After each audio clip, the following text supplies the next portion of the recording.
Our middle child, Molly, who is 13 years old, will be 14 a little bit later this month, was getting ready for her, we can't call it a graduation ceremony, but a completion ceremony from middle school. The person running the ceremony corrected me and others many times when we said, we're so excited that our daughter is graduating. She's completing middle school right now. And Molly bought a dress for the occasion. She is president of her National Junior Honor Society, so she's got the NJHS sash over her dress. She's beautiful, and her mom thinks the dress is just a little too short. I said, you know what? She looks beautiful. Let's go with this. And Molly's frustrated because we're a little bit late getting out the door. She's waiting by the car, waiting for me, waiting for Amy. We were supposed to be there right at 4:45. This is El Paso time. And where are we, guys? Come on. So we jump in the car. We race down to El Paso High, where this completion ceremony is going to take place for her graduation from middle school. She's about to go there next year. We let Molly out. We say, you go meet up with your class. We're going to go park the car, and then we're going to find a place in the auditorium. So Molly gets out of the car, and Amy immediately turns to me, and she said, you have the flowers, right? And I look at her, and I say, shit. And she says, okay. And so she gets out to go secure a place. I drive to Albertsons. I can't figure out which bouquet to get. I get two. And drive back, and I get there just in time, and we get to see her graduate and complete middle school.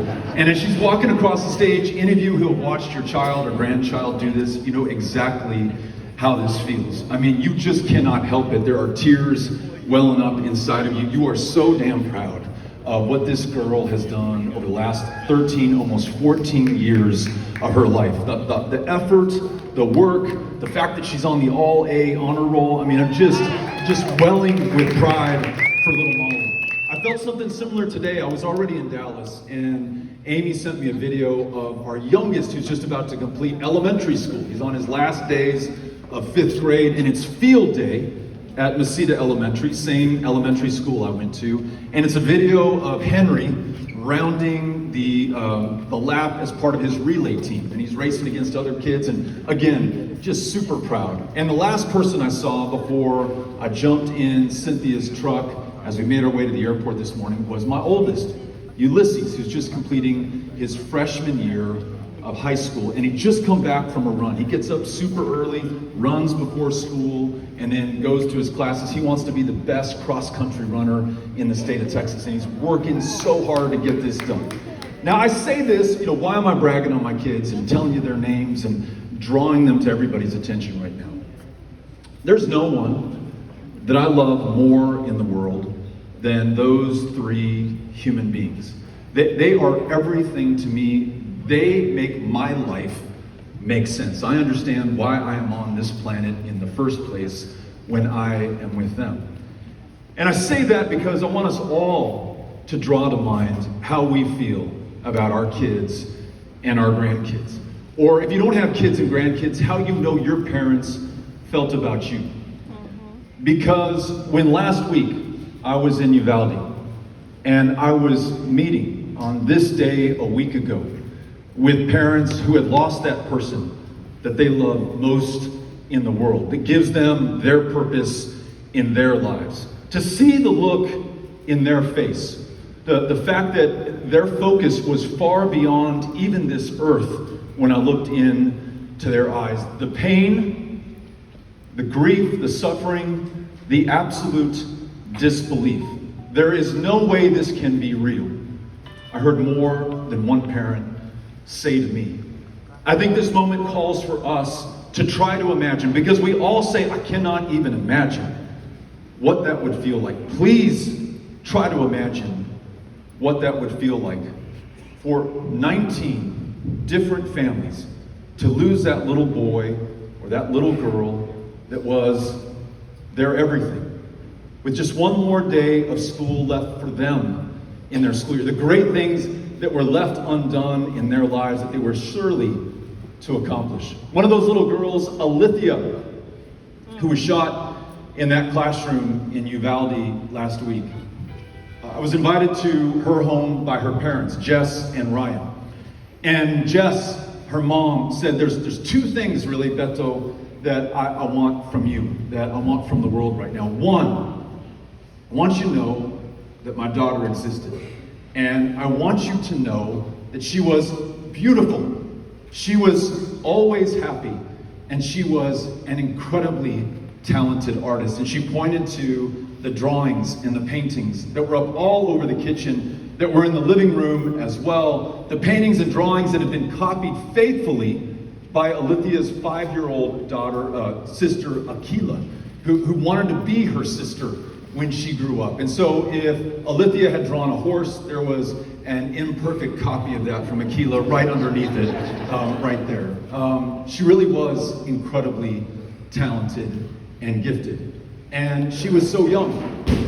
Her balloons from her 10th birthday party were still clinging to the ceiling in the kitchen where we were sitting and talking about her life.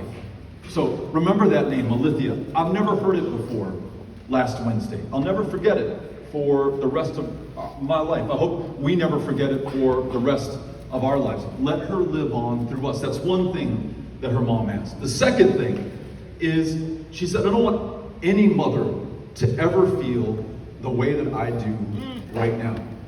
And she didn't have a prescription of policies that she wanted to lay on me. She wasn't looking for any from me at that moment. She was just telling me what she wanted and what she expected of us, of all of us, her neighbors here in the great state of Texas. And I thought about that too, and I thought about that accountability that's now on me, it's now on all of us to fulfill her wishes. To make sure that we always remember Alithia, and we're going to do everything in our power to prevent another mother from feeling exactly the way that Jess feels this moment. Just a week from when her daughter was killed, just days from when they will put her in the ground this weekend. There are people here among us who have lost their children. And your kids' names might not have made it in the newspaper. I might not know them. I may not know you. We lose so many children in this country, and especially in this state, to gun violence. It has become so numbingly common. Sometimes it does not make the 5 o'clock news. Sometimes you don't see that kid's name in print in the Dallas Morning News or the Fort Worth Star-Telegram. Sometimes that kid is only known to their parents and their close friends at school, and once they move on, so does that child's memory. But you're here right now, and I want to thank you for being here, because you're here knowing full well there's nothing that's going to bring back that daughter or that son to you. But you're here right now because you also want to make sure this never happens to another parent, and you're here to find out and commit yourself to doing whatever it takes within your power and within our power collectively to get that done. You all are my heroes for joining us here tonight, and I'm grateful to you. I want to thank you.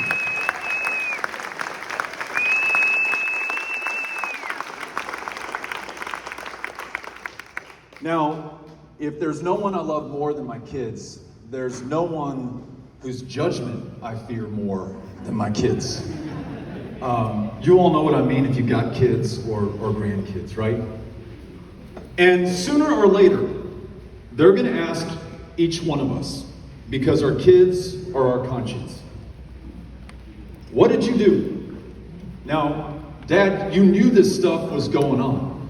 I mean, I read all about it. There were 21 school shootings in the state of Texas in the year 2022 thus far on the first day of June.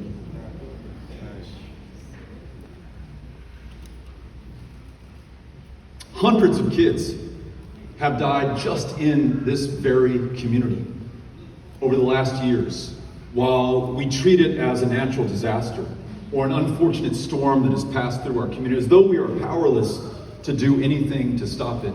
Dad, what did you do about it?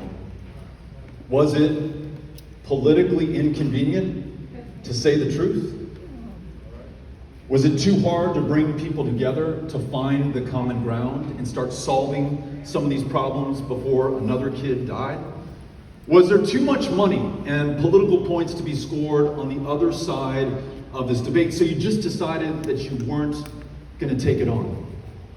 The choice that we make right now as a state each of us individually, is going to define us and potentially haunt us for the rest of our lives. And I'm asking us to think about that choice right now. And I'm also asking you to think about the choices that those who represent you in positions of power and public trust have made, and have made on your behalf. I'll give you one example. Like you, as soon as I heard that there was a shooting in Uvalde and that potentially children were killed, maybe a school teacher as well, I wanted to know everything I could about what had happened. And I tuned in to a press conference given by our governor, who was just outside of Abilene, Texas, in Taylor County. And if you've seen the tape of the press conference, you know what I'm talking about. If you haven't, you should watch it. At that point, he only knew that 14 children had been killed and one teacher. And he gave the description of that shooting as though perhaps he was giving the weather forecast for the state of Texas. Without passion, without any resonance, without it affecting him in the slightest, as far as I could tell. And then here was the choice. After he reported out to the state what had happened, here was the choice. He had a fundraiser scheduled that night in Walker County, which was about 300 miles to the east and to the south. And he had the people of Uvalde just directly south, 240 miles, a shorter distance, who were just beginning to grieve. The bodies hadn't all the way been counted, not all the deaths had been reported. That was the choice. Go to the fundraiser, or go to where these families need that help right now. As you know from reading the news, he chose the fundraiser. He drove 300 miles to count dollars while they were still counting bodies in that community. Now, it's not just that night, and let me make this clear, because we have some choices to make, and we're all owed the information so that we make intelligent ones. It's not just what he chose to do on the night of this horrific massacre. It's the choices that he's made for the last 7 years that he's been the governor of our state. Right. So in that time, there have been 6 major mass shootings in the state of Texas. After every one of them, he holds a press conference. He talks about our thoughts and prayers. He describes it as evil, which it may be. I mean, that sounds right to me, but when you leave it at evil, I mean, can I control evil? That's up to God and the devil. That's out of my hands. Amen. Maybe it's mental health, maybe it's video games, maybe it's doors, maybe there's not enough prayer in our school. Anything but what could actually have caused the problem. But always he promises there's going to be some action. Thoughts and prayers aren't enough this time, and then the next time, and then the next time, and then the next time, and then the next. I mentioned that there have been 21 school shootings so far this year. Since Greg Abbott has been governor, the average number of kids killed by gunfire in the state of Texas has doubled in the state of Texas. You know, the judge mentioned how much easier it is to purchase a firearm, including an AR-15 that was designed for use on a battlefield, than to do so many of the other things that we take for granted in this state. So on his watch, he has chosen to make it not harder, but easier for people to purchase a firearm. Last year, he bragged, with the NRA right by his side, that he defied the police and law enforcement in the state of Texas, who begged him not to sign permitless carry into law, and did it anyhow, allowing anyone, including violent felons, to carry guns on our streets. In a state where more cops have been gunned down than in any other. And predictably, gun violence has spiked through the roof.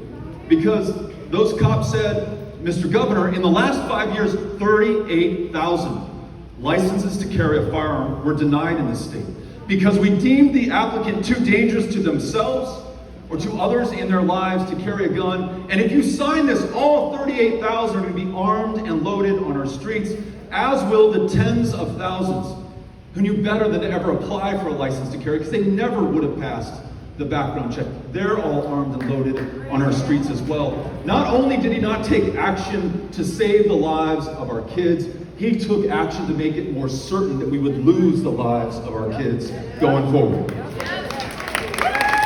And it's not just when it comes to guns. Because if we're going to talk about the children of this state, if we are going to assert that we are truly pro-life for all the lives of the children in our state. And we must look at all of the ways that this governor has let down our kids. You know that we're the least insured state in the United States of America. What that means is that there are more kids going without life-saving access to a doctor or a mental health care provider or prescription medication than any other state in the union. More kids die of diabetes in the state of Texas than in any other state in this country right now. I heard the governor talk about mental health care. Ladies and gentlemen, we rank 50th in access in mental health care in the United States of America right now. The largest provider of mental health care services is the county jail system in the state of Texas. Largest inpatient provider, if somebody needs to spend some time overnight, it's the Harris County Jail in downtown Houston, Texas. There are people with schizophrenia and bipolar disorder and clinical depression who will get arrested on purpose in this state to be taken to the one place they are guaranteed any kind of care. And lest anyone labor under the illusion that this is a matter of dollars, this is the 9th largest economy on the planet, the state of Texas. We have a GDP of $2 trillion, a biannual budget of $250 billion for the state of Texas. It is not for lack of resources. It is for lack of political will and leadership for those who need it most. And lastly, listen to this.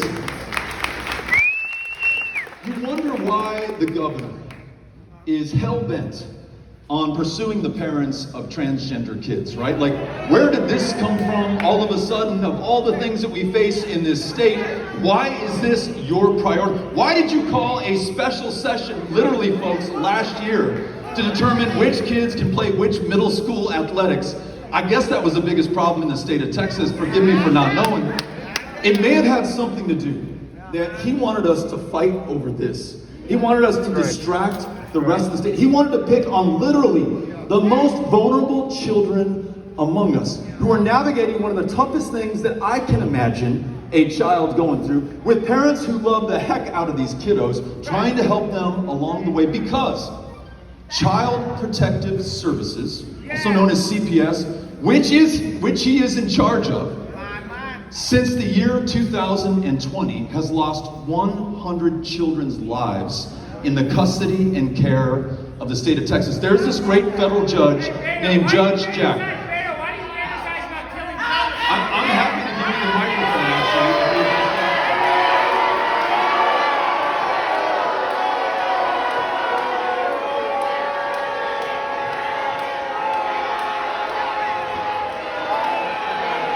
It's all right.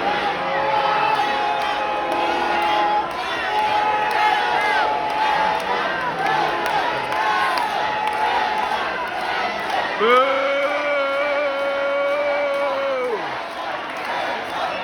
It's okay. It's all right. Beto, Beto, Beto.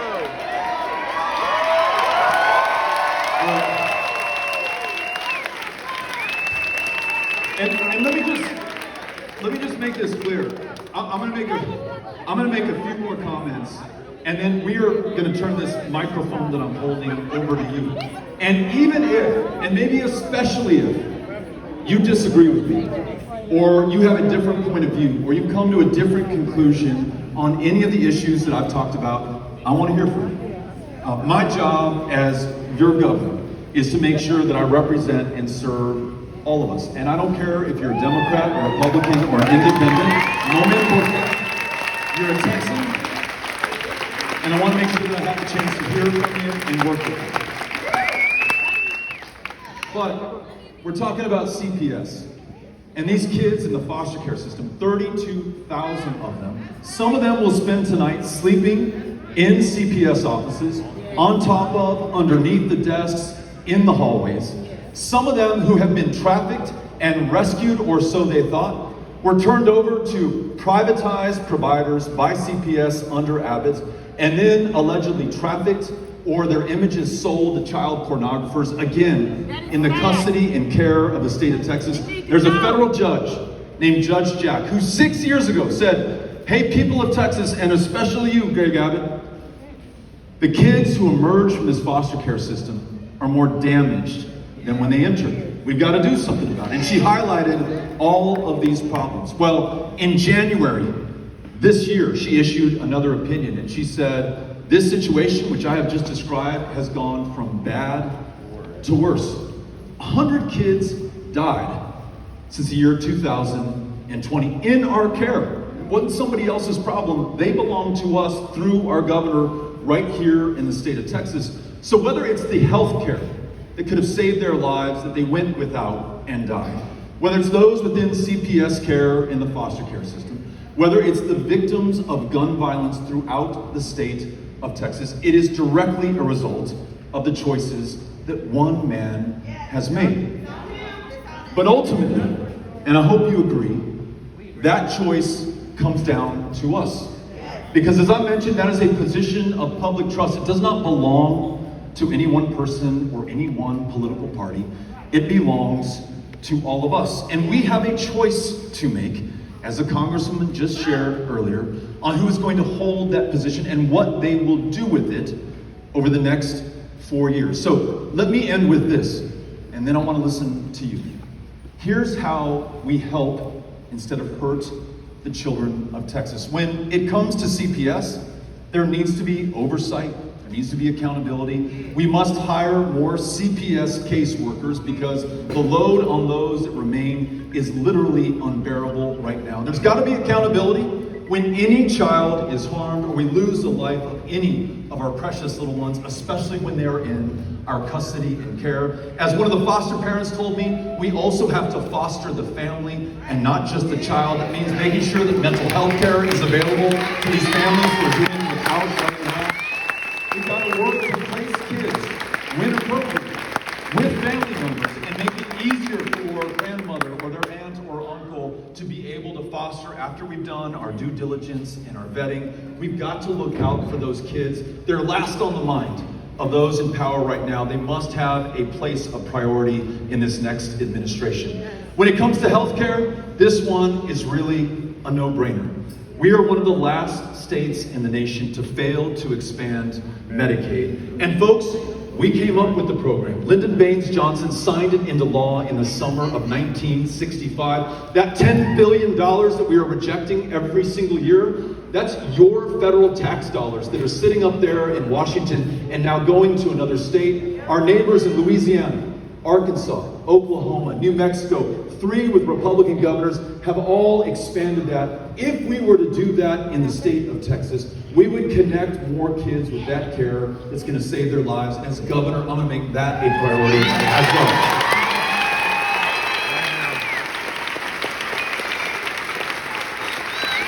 And then,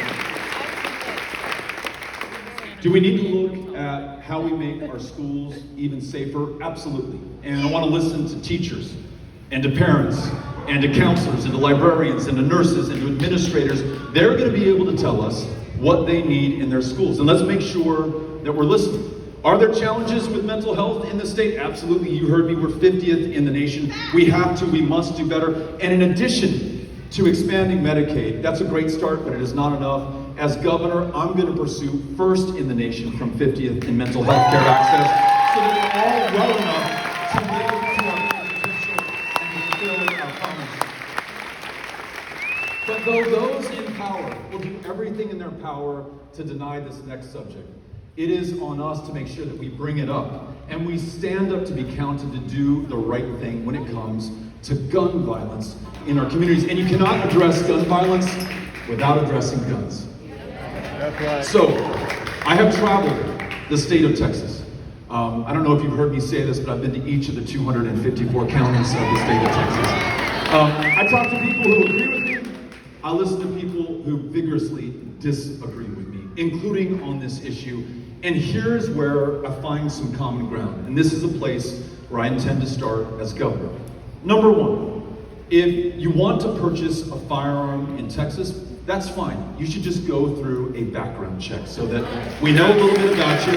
If you're going to harm yourself, if you're going to harm somebody in your life, if you're going to harm somebody in my life, I want to know about that before you try to purchase that gun.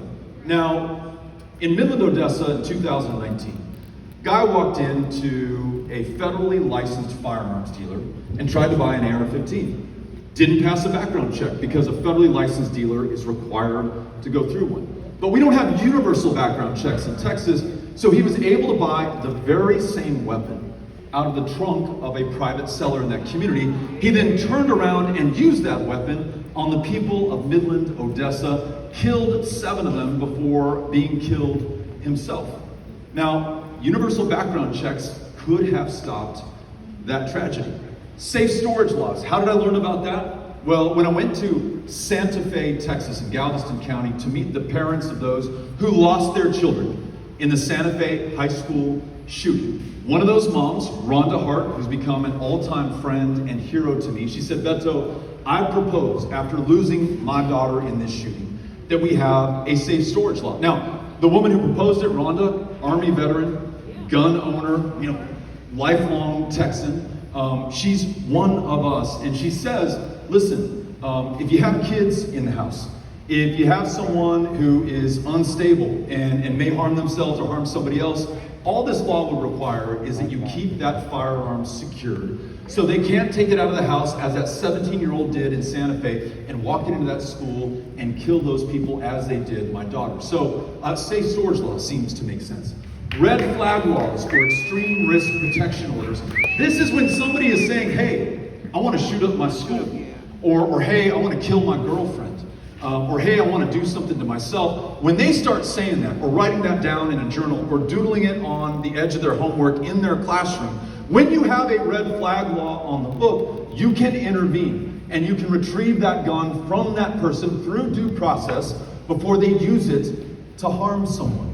Now, when the shooter left North Texas in Allen and drove to El Paso in August of 2019, before he left, and after he ordered online an AK-47, another weapon originally designed to kill people on a battlefield. It's high impact, high velocity round, just shreds to pieces everything inside of your system so you bleed out before we can save your life and get you back on your feet. When he ordered that, his mom called the police. I don't know what's going on. Why is my son buying a military grade weapon? And the police, as is the law at the time, and as is the law right now, they said, ma'am, I'm sorry. There is nothing that we can do about it. He drove that weapon 600 miles, walked into that Walmart, and slaughtered 23 people on the Saturday before school started in August of 2019 in my hometown. As the judge said, he said that he came to El Paso to kill people to repel the Hispanic invasion of Texas. If we had a red flag law, when his mom called the cops and said, hey, my son is acting strange, he bought this weapon, I think we need to do something, there would have been a legal path to intervene and perhaps stop that massacre. Someone right here just said that's common sense. And then lastly, I keep mentioning these weapons of war, these AR-15s, these AK-47s. I remember after the Parkland shooting, I was in Wichita Falls, and there was a Vietnam-era veteran who approached me, and he said, that guy in Parkland was hunting those kids with more firepower than I had in the jungles of Vietnam in the late 1960s. He said, something is wrong with this, Beto, when we are selling weapons of war to civilians, and then act surprised when those weapons are used to kill people, because that's exactly what they were designed to do. I don't think we should have AR-15s and AK-47s in our lives, in our communities. Leave that stuff on the battlefield. That's where it belongs. Those are the choices before us. We're talking about choices that we have as a state. Choice about who's going to lead this state. Choices about the agenda that we'll pursue, choices about who is important. Is it our donors and our contributors and the political points that we can score, or is it the children of the state of Texas? I think President Company agrees it's the children. And here's why I'm hopeful and optimistic, even within the shadow of such devastation and death that we all witnessed this past week. First is that you're here. You could be doing anything right now with anyone. but you joined your neighbors and complete strangers, Democrats, Republicans, independents alike, to come together to do something better for the people of your community, of your family, and of this state. And that is encouraging. But there is another choice that I'm going to ask you to make right now. As the Congresswoman said earlier, I'm not going to win this election on my own. Democratic Party is not going to make it happen. God bless them. This one is going to be on all of us. And it does not mean all of us in this room. We also are insufficient to the task. It is all of us in the state of Texas. In 2020, most important presidential election since 1864, in my opinion, 7 million eligible Texans did not cast a ballot. In Dallas County, 400,000 people who had the right to vote, were eligible, in many cases were registered, did not cast a ballot. Since then, 100,000 new registrants on the rolls. That's 500,000 people just in this county. 500,000 people just in this county who have not participated in an election yet, but are eligible to do so. Ladies and gentlemen, I lost to Ted Cruz by 216,000 votes in 2018. There are 500,000 votes here in this county that we can bring in if we will get on the doors. We'll have conversations with complete strangers about important issues just like this one. Imagine how awkward and uncomfortable that's going to be. Imagine how hard it's going to be when it's July and it's 102 degrees out and it is humid, and the last thing that you want to do is be outside having this conversation with a complete stranger. Some of these are going to be tough. Hey, I don't want to hear from you. Slam the door in your face. Some of these are going to be heartbreaking. Let me tell you about losing my dad, who had PTSD, couldn't get into the VA for an appointment, and ended up taking his life. I've been there for those kinds of conversations. And some of them are going to be absolutely transformative. They're going to be connecting with people who did not know how to vote, or what the reason to vote was, or were never invited to participate in our elections. That's the number one reason given by the 7 million who didn't vote for not voting. No one ever asked them to. So if you're willing to get out in that hot sun, if you want to have those conversations, if you want to take on the toughest job I can imagine right now, I want you in this campaign, knocking on doors, being with the people who are going to decide the outcome of this next election. That's how we're going to save the lives of the children of Texas. We're going to do this together. Are you all with me? All right, I'm with you. And Cynthia, where are our people with the clipboard? Cynthia? So, Cynthia. back under the hoop, there are people waving their hands. I just see 2, now I see 3, 4, 5, or 6. They have clipboards, and they've got yellow vests on. If you're willing to knock on doors, we have 7 block walking canvases already set up and scheduled. These are ready to go. We're just waiting for the people to join us. So please get your name on that clipboard. It's the only way we overcome the things that challenge us. It's the only way we achieve the things that we want to do for our kids. It's the only way that we save this state. Thank you all for being with us. We're going to turn the microphone over to you now.